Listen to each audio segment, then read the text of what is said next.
So many influencers out there just say 1 gram per pound of body weight because they have no idea what the real figure should be, or they haven't bothered to put the time in and do their research on actual studies.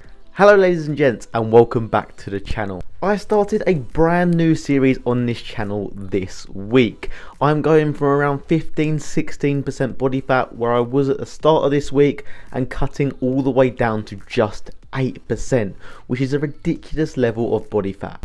My goal in this series is to show you what I'm eating, how I'm training, what I'm doing day to day, my activity level, and show you just how easy it is to cut down and get in shape with sustainable approaches. I'm also making sure I do one full lesson on a particular subject in fitness per video. If you missed episode 1 at the start of the week, then here is a link to the video. I'll also link it at the end of this video and put it in the description below so you can watch after. If you did catch it, episode 2 is releasing Sunday, and also make sure you follow my other socials. My TikTok and Instagram are uploaded daily with this journey. Aside from this new series on my channel, I'm going to be uploading very frequently, once or twice a week, with random spin-offs covering certain subjects in fitness, just like this video. It's mainly going to be myth busting or just covering a little bit more information on general that's spread through the industry.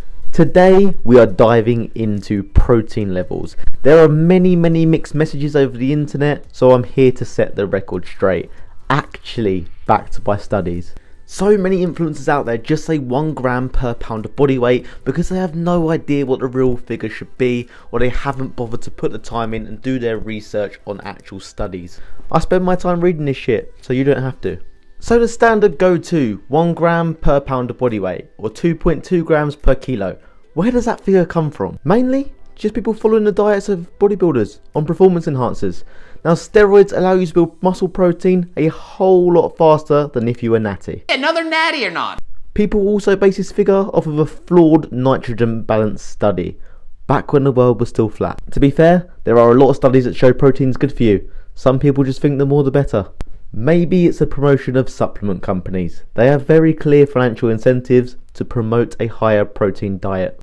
Some people just like nice round numbers, opposed to using decimal points. Now the real answer is based on the following studies.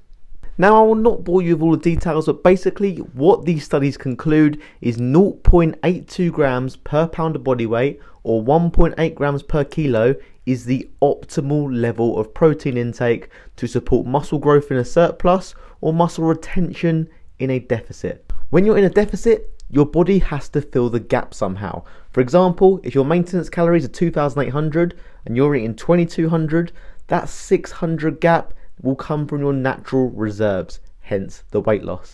Unfortunately, your body does not discriminate.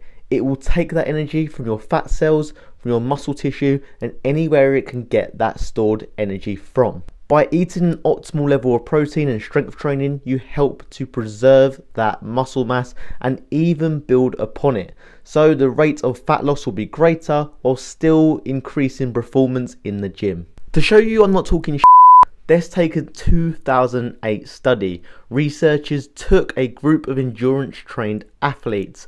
They added 1,000 calories of training on top of their regular exercise. So these guys were in a 1,000 calorie deficit while massively increasing the level of training. The group consuming 0.82 grams per pound of body weight, or 1.8 grams per kilo, saw no change in whole body protein turnover, nitrogen balance, and protein synthesis remained unchanged.